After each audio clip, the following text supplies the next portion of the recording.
عباده الذين اصطفى خصوصا على سيد الأولين والآخرين شفيع المذنبين وخاتم النبيين رسول الرحمة ونبي السلام وإمام الهدى محمد المصطفى والمجتبى وعلى آله وأصحابه شموس الفضل وأعلام الهدى. أما بعد فأعوذ بالله من الشيطان الرجيم. بسم الله الرحمن الرحيم. وقضى ربك ألا تعبدوا إلا إياه وبالوالدين إحسانا إما يبلغن عندك الكبر أحدهما أو كلاهما فلا تقل لهما أف ولا تنهرهما وقل لهما قولا كريما واخفض لهما جناح الذل من الرحمة وقل رب ارحمهما كما ربياني صغيرا. رب العالمین جل جلاله په دې آیت کریمه کې د خپل عبادت او د والدینو سره د احسان ذکر کوي. الله تعالی حکم کوي چې زما د ذات نه ما سوا د بل چا عبادت په نه کوئ. الله تعالی معبود برحق دی او د عبادت لایق هغه دی. بس مونږ روزانه په موږ کې د الله تعالی سره دا اقرار کوو ایاک نعبدو، خدای مونږ به خاص کر ستا عبادت کوو، د بل چا عبادت په نه کوو. دا د عربی طالبان پوهیږي ایاکا فنعبدو باندې مخکې شوی دی او دا مفعول به ده. مفعول به درجه د فاعل او د فعل نه رستو وي، لیکن کله چې مخکې شي هغې کې حصر و اختصاص وي، یعنی خاص کر خدای مونږ ستا عبادت کوو، د بل چا به نه کوو. عبادت غایت بندګۍ او غایت ذلت او عاجزۍ ته وایي. مز دا عبادت ته دا به الله تکے، دا رکوع سجدہ عبادت ته صرف دا اللہ تعالی پا دربار کے بس سجدہ کے، قبر تا بس سجدہ نہ لگے، دے اولی مزار تا بس سجدہ نہ کے. پیغمبر علیہ السلام وہی کہ دا اللہ تعالی نہ ما سوا دا تندے لگول بل چاہتا جائز ہوئے نو ما بخذ تویلیو چا خاون تا سجدہ کوا. دا خاون پا خذ باندې ډیر لوی حق دی، لیکن سجدہ دا اللہ نه ما سوا بل چاته نشته. نو قبر ته به سجده نه کوي. ډېر سادهګان قبر ته راشي نو قبر ته سجده وکړي. پنجاب کې ډېر خلک پیرانو ته په سجده پراته دي، دا ټول حرام او ناجایز دي. ځکه موږ په مونځ کې روزانه په سوره فاتحه کې دا اقرار کوو چې ایاک نعبدو، خدای مونږ خاص کر ستا عبادت کوو. نو مونځ عبادت تے، روجہ عبادت تے، حج عبادت تے، دا تمام عبادات اللہ تعالی لردی. بل څوک هغه د عبادت مستحق نه دی. دا دعا چې موږ کوو نو دعا به هم د الله نه غواړي. الدعاء مخ العباده، دعا د تمامو عباداتو مغز دی. نو سوال به د الله نه کوي، قبر نه به سوال نه کوي. بابا ما ته زوی راکړه، ډېر خلک راشي بابا ما ته به زامن راکړې، ډېرې ښځې ورشي باقاعده. دا ناجایز دي. پیغمبر علیہ السلام د خپل تر زوی ابن عباس ته فرمایي اذا سألت فاسأل الله، او ابن عباسا که سوال کوې نو د خدای نه سوال کوه، و اذا استعنت فاستعن بالله، که مدد طلب کئ نو د الله تعالی د ذات نه چې کوم نه مدد طلب کا. نو په دې آیت کې الله تعالی د عبادت باره کې حکم کوي چې الله تعبدوا الا الله، عبادت په د یو الله کې، د الله نه ما سوا به د نور چا عبادت نه کوي. او بیا دویم حکم الله تعالی فرمایي وبالوالدین احسانا، د مور او پلار سره ښېګړه، د مور او پلار سره نیکی کوه. احسانا مفعول مطلق ته د فعل مقدر د پاره واحسنوا بالوالدین احسانا د مور او پلار سره احسان او نیکی کوا. د مور او پلار حق الله تعالی د خپل حق نه پس ذکر کوي. الله تبارک و تعالی خود همغه خالق او مالک ته، لیکن د اسباب په درجه کې مور او پلار هم د بچی لپاره محسنین دي. ستا پلار نه وي نو ته به څنګه پیدا کېدې، مور دې نه وي نو ته به څنګه پیدا کېدې. نو د مور او پلار وجودم دا د الله تعالی احسان دی. د نیکه او د غور نیکه وجودم د الله تعالی احسان دی. یا ایها الناس اعبدوا ربکم الذی خلقکم والذین من قبلکم. الله تعالی فرمایي دا هغه پروردگار عبادت کوي چې تاسو هم پیدا کوي او هغه کسان چې کوم ستاسو نه مخکې وو، د مور او پلار او د نیکه او د غور نیکه زه تر آدم علیه السلام پورې دا تمامه سلسله د نسب دا الله تبارک و تعالی په فضل او کرم باندې دا سلسله راغلې ده. نو دې آیت کې الله تعالی د مور او پلار سره د احسان حکم کوي. اما یبلغن عندک او ځوانا چې ستا په موجودګۍ کې ستا مور بوډۍ شوه یا د پلار بوډا شو او کلاهما یا دواړه. کله نا کله د سړي پلار زر بوډا شي او مور یې لا ځوانۍ، کله مور بوډۍ شي پلار یې ځوانۍ، بیمارو د وجې نه یو سړی کمزوره شي، کله دواړه بوډاګانې، مور دم بوډۍ ده او پلار دم بوډۍ ده، پلار دم بوډا ده. فلا تقل لهما اف، مور او پلار ته به د اف کلمه نه استعمالې. د اف ټکی په عربۍ ژبه کې داسې دی لکه چې موږ یو ماشوم د یو کار نه منع کوو. یو ماشوم څه کار کوي او ته ورته نه مه کوه دا کار منع کوي، نو د اف کلمه چې دا کلمه تو زجرین، دا کلمه د منع کولو ده. مور او پلار به د اف په کلمه باندې نه مخاطب کوي. ولا تقل لهما اف او ولا تنهرهما، مور او پلار رټم.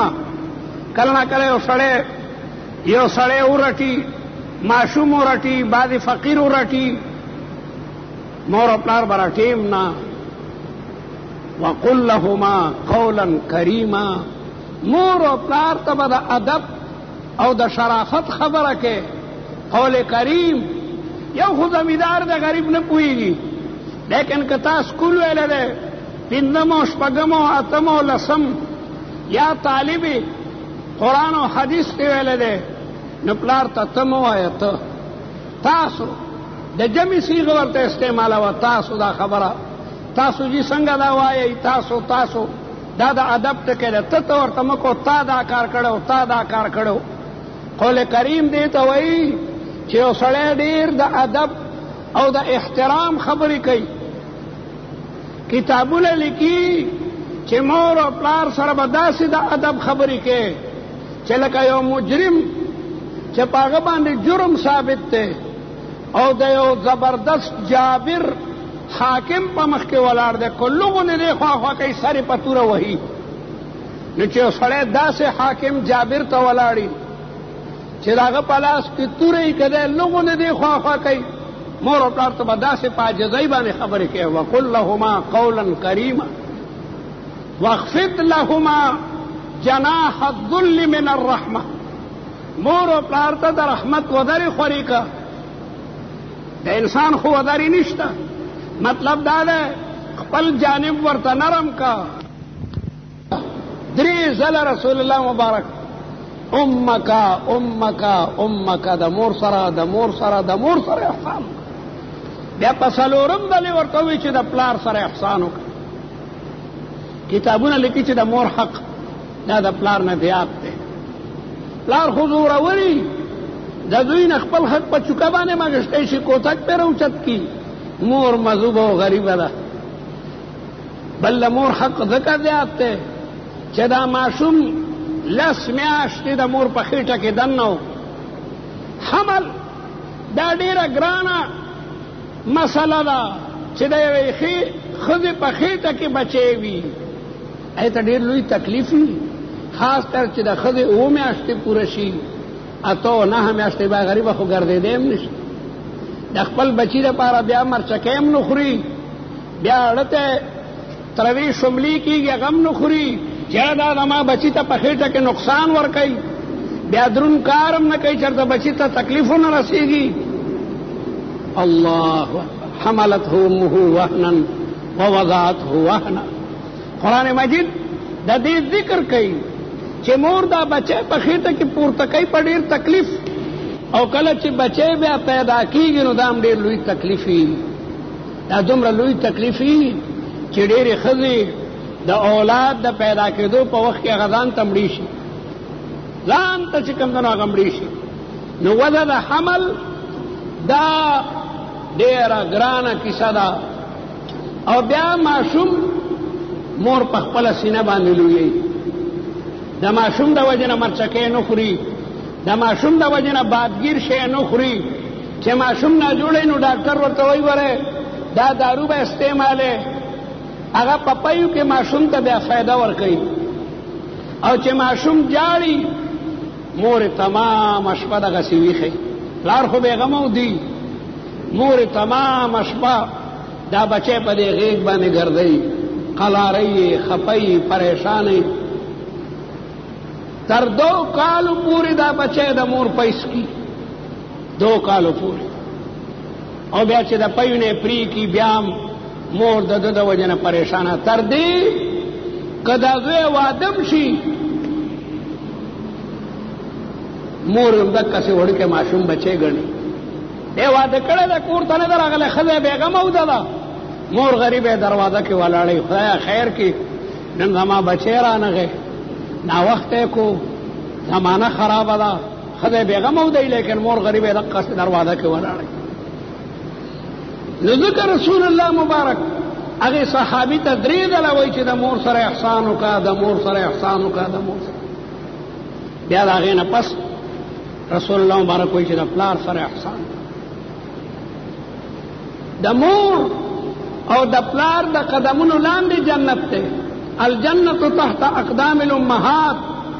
د دې دا معنا ده چې مور او پلار ته ځان عاجزه کا، مور او پلار ته ځان خادم او غلام کا، نو تا ته به الله تبارک وتعالی جنت درکوي.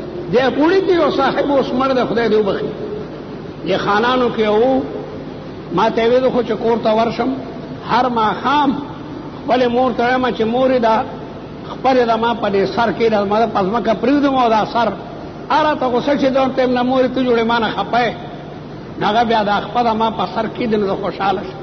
دې ته بچی وایي، دې ته بچی وایي چې یاره مور هغه دومره خوشحاله چې مورې دا قدم خو دې د ما په دې سر کېږده، ځکه الجنت تحت اقدام الامهات، هغه په دې ظاهر باندې باقاعده عمل کولو.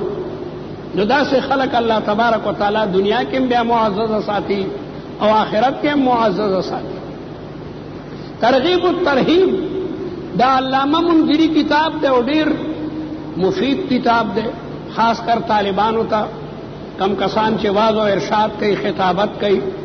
4 جلد کې دی ترغیب الترهیب. علامه منذری او کسرا نقل کوي او په صحیح سند باندې را نقل کوي. یو لوی عالم وایي چې د ایران په وطن کې روانو ما، نیشاپور یو لوی ښار دی، امام مسلم هم د نیشاپورو په حدیثو کې چې کوم دا صحیح مسلم دی، دا امام مسلم د نیشاپور دی. په دې ایران کې په خراسان کې ډېر لوی محدثین او مفسرین پیدا شوي دي. نو د نیشاپور په ښار کې روانم او چې د ښار نه بهر ووتم د مازدیګر وختو، نو یو جومات ته ورغلم چې مونځ وکړم د مازدیګر. د مازدیګر مونځ مې وکړو، بیا ناستم څه وظیفه مې کوله. نو د جومات نه بهر یو څو قبرونه، د یو قبر نه یو ځوان قبر وشلیدو، یو ځوان ترې داسې رابار شو، لیکن د هغه سر د خر په شان و، نوره تنه بالکل د انسان په شان وه، د انسان په شان لاسونه، د انسان په شان سینه، لیکن سر د خر په شانو، او د خر 3 آوازونو په لکه د خر آواز، په آوازونو کې ناکاره آواز هغه د خر دی. قرآن وایي ان انکر الاصوات لصوت الحمیر، آوازونو کې ناکاره آواز هغه د خر دی. دا خر چې آواز کوي شیطان یې چرته لیدلی. نو زه حیرانه شوم چې خدای قبر خو د مسلمانانو دی او د دین یو ځوان راوځي، تنه د بني آدم ده او سر لکه د خر په شان دی. نو هلته یو سړی ومې لکه دا څه قیصه ده؟ دی ته مېلمه مې او دی خفه کېږم، د جومات نه به راغه بوډۍ نه ده ناسته، هغې نه که دې تپوس وکړو نو به درته پوره د ده بیان وکړي. مجبورن زه ورغلم، ځکه ناشنا قیصه مې وکتل، ما په ژوند کې نه و کتلي چې یو قبر وشلېږي او د هغې نه یو مړی راوځي او د هغه سر د خر په شان او د خر په شان 3 آوازونه وکړي، بیا قبر ته ښکته لاړ شي او قبر یو ځای شي. ورغلم بوډۍ ته، سلام مې پې واچولو، هغې د سلام جواب راکو. بیا راته وایي چې ځوانه ولې څه خدمت دی؟ یاره مورې یو تپوس درنه کوم. وې څه؟ ما دې جومات کې مونځ وکړم، بیا ناست وم وظیفه مې کوله. د دې جومات نه بهر دا قبر نه دی، د دې قبر نه یو ځوان را سرګم شو، راسه کراس حمار، سر د خر په شانو او 3 آوازونه نهقه مثل نهیق الحمار، د خر په شان آوازونه وکړل. وی مېلمه دا د ما زوی دی او د ده د مرګ دا نن 3مه 4مه ورځ ده. وی دا ولې؟ وی مېلمه دی زما په غېږ کې وړوکی ماشوم و او د ده پلار مړ شو، نو ما دی په خپله سینه لوی کړی دی، ما بل واده ونه کړو. چېره بل واده به وکړم نو زما دا زوی غریب به بیا د دویم خاوند د لاسه نه په ظلم او ستم کې، نو ده ته ما ښه خوراکونه به ورکول، مزدوري به مې کوله، د خلکو غوجلې میچنې، خلکو ته به مې خدمت کولو او ده ته به مې ښه شی راوړو، ښه جامه. دی چې ځوان شو نو د ناکار هلکانو سره به کېناستو او ناوخته به راغی. ما به ورته بچیا ناکار هلکانو سره مه کېنه، وخته نه راځه، مونځ کوه. جومات ته به مې ولګولو، جومات ته به لاړو، بهر ناکار هلکانو سره یو ورځ راغی نو د خولې نه د شرابو بوی تلو. ما ورته بچیا شراب خو ام الخبائث دي، دا خو حرام دي او د تمامو ګناهونو جړه دغه شراب نوشي ده، د دې نه تمام ګناهونه انسان کې بیا پیدا کېږي.